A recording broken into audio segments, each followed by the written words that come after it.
Welcome back అండి. మనం పౌలు గారు ఏ విధంగా చెరసాల్లో ఉండి ఆ చక్కటి సమయాన్ని ఉపయోగించుకుంటున్నాడో, ఆ శ్రమల మధ్యలో దేవుడికి ఏ విధంగా అసలు పాజిటివ్గా ఎలా ఆలోచించాడో మనం విన్నాం. అక్కడే వాక్యంలో అక్కడ రాయబడిన మాట ఏంటంటే 14వ వచనము ఆఖరి వచనంలో దేవుడు వాక్కును బోధించలో వారు భయము లేక మరింత ధైర్యం కలిగి ఉన్నారు. అంటే వాక్యం బోధించడానికి ఒక్కొక్కరిని ఎంకరేజ్ చేస్తున్నాడు, ప్రోత్సహిస్తున్నట్టుగా మనం చూస్తున్నాం. అసలు పౌలు ఎందుకు శ్రమ పొందాలి? ఎందుకు శ్రమల గుండా పోవాలి?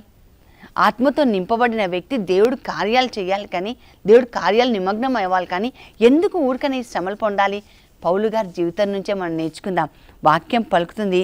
కొలసీ పత్రిక 1వ అధ్యాయం 24వ వచనంలో నాకు చాలా నచ్చిందండి ఈ వాక్యం. ఈరోజు చదువుతుంటే 2-3 సార్లు చదువుతుంటే నాకు చాలా ఆనందం అనిపించింది. ఈ వాక్యంలో ఆయన రాస్తున్న మాట ఏంటంటే 24వ వచనంలో ఆయన రాస్తూ, మీ కొరకు నేను పొందిన శ్రమలను ఇప్పుడు నాకు ఆనందం కలిగిస్తున్నది. ఎవరి కోసం పొందుతున్నాడంట? ఎవరి కోసం పొందుతున్నాడంట? ఆత్మ నింపబడిన నీవు శ్రమలు పొందుతున్నప్పుడు ఎవరి కోసం పొందుతున్నావో నీకు తెలియాలి.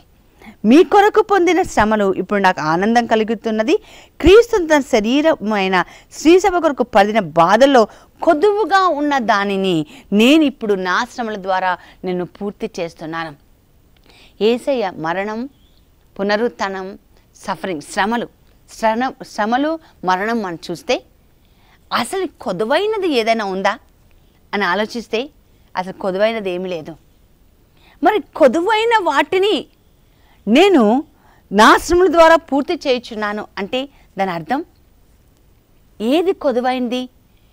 యేసుప్రభు తన శ్రమలో పూర్తిగా శ్రమలు మరణం ద్వారా అన్నిటినీ ఆయన శ్రమను పొందాడు.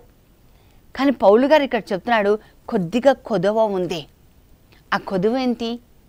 యేసుప్రభు ఈ లోకంలో ఉన్నప్పుడు ఆర్థికంగా ఇబ్బంది పడలేదు. ఈరోజు నీకు ఆర్థికంగా ఒక శ్రమ ఉంటే యేసుప్రభు కొరకు ఆ కొదువను నువ్వు పూర్తి చేయి.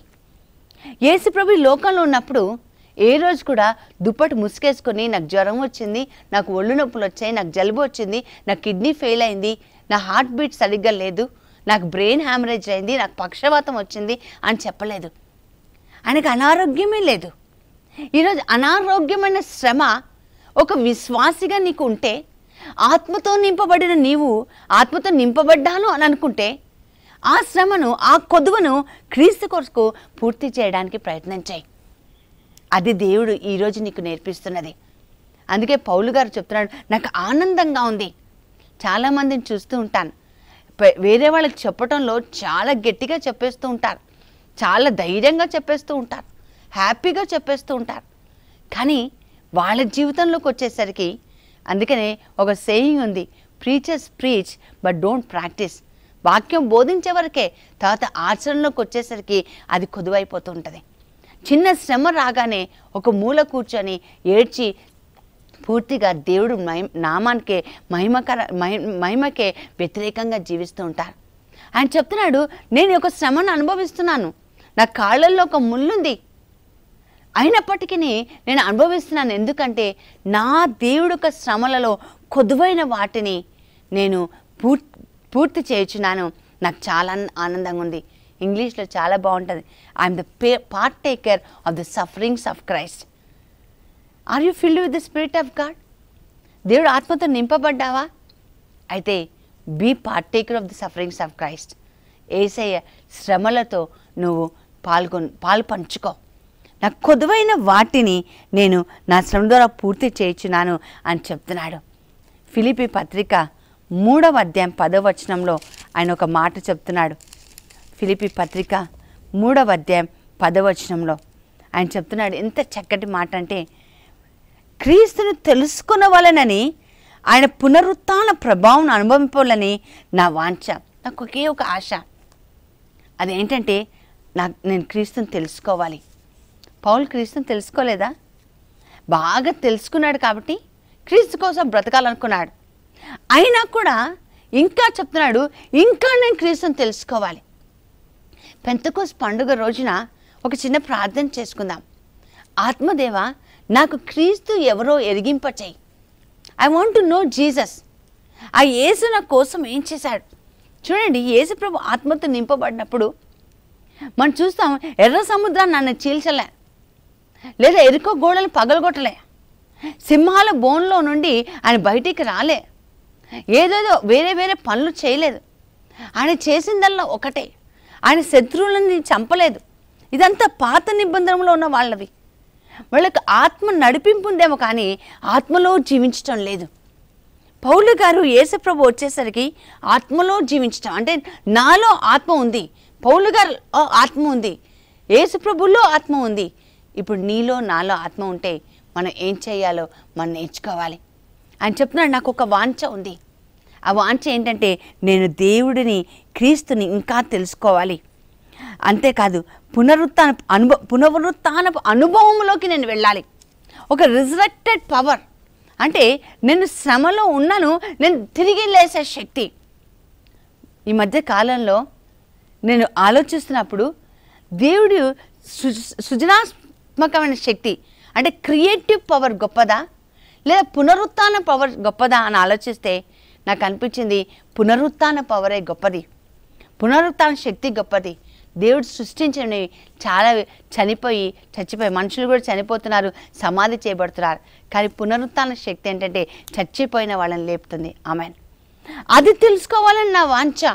అందుకని నేను ఏం చేస్తున్నాడంటే, ఆయన శ్రమలలో పాల్గొనవలనని, మృత్యువునందు ఆయనను పోలి ఉండవాలని మాత్రమే నా వాంఛ. అర్థమవ్వాలి ఈ రోజున మనకి 2 విషయాలు. ఆయన శ్రమలలో పాల్గొనవాలి, మృత్యు వచ్చినప్పుడు ఆయనతో పోలి ఉండాలి.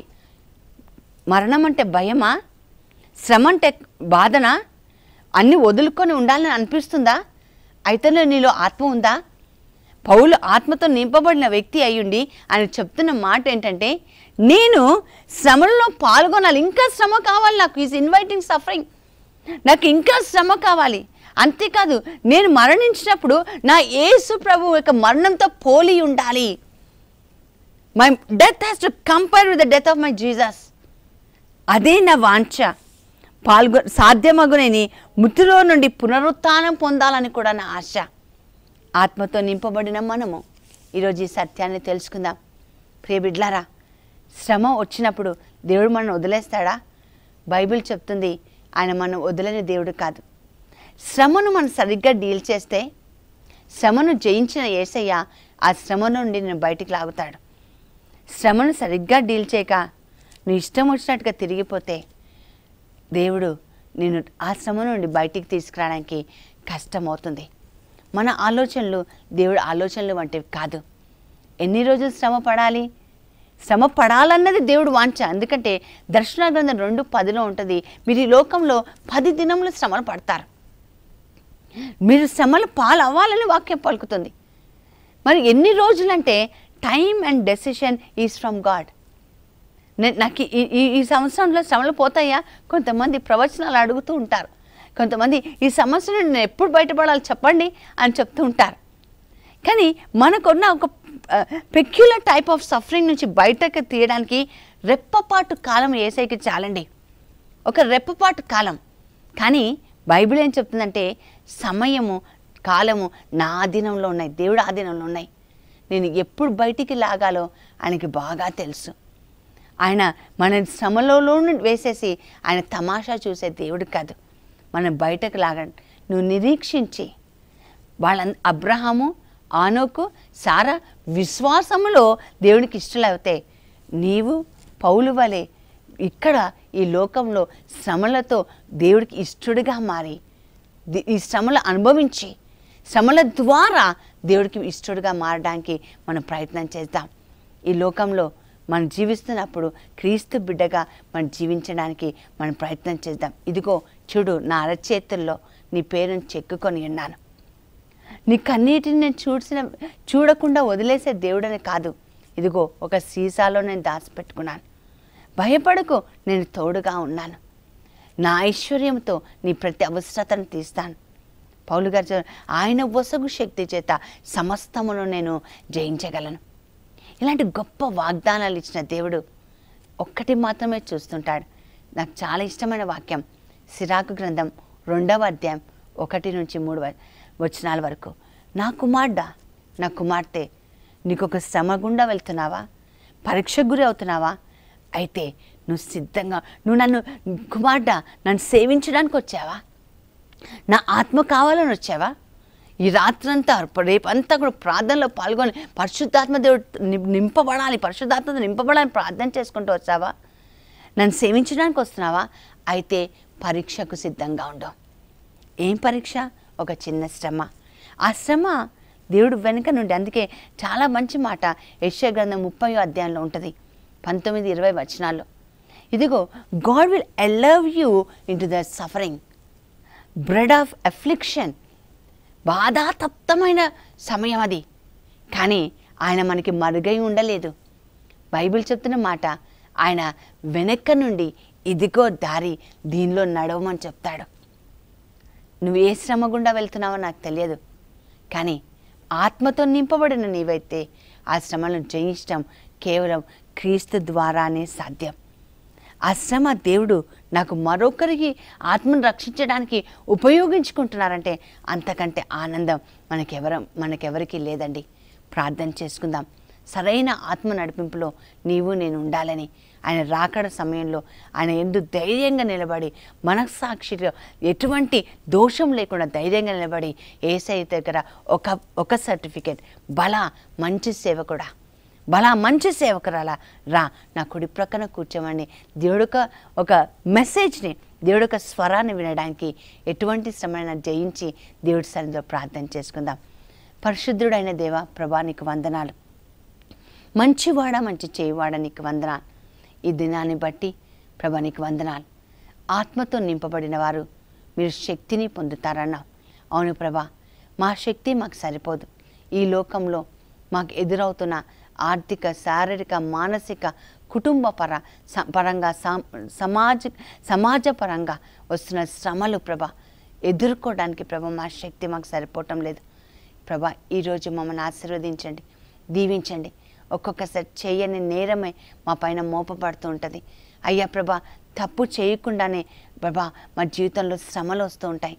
దేవా, ఈరోజు పౌలు గారు ఏదైతే ప్రతి చెరసాల అనుభవాన్ని కూడా ఎలాగైతే నీకు మహిమకరంగా మార్చుకున్నాడో, నీ సువార్త ప్రకటనకు మార్చుకున్నాడో, మేము కూడా అలాంటి జీవితంలోకి వెళ్ళే కృపను మా అందరికీ దయచేయమని యేసు నామమున ప్రార్థించి వేడుకొంచున్నాను తండ్రి. Amen, amen, amen. God bless you.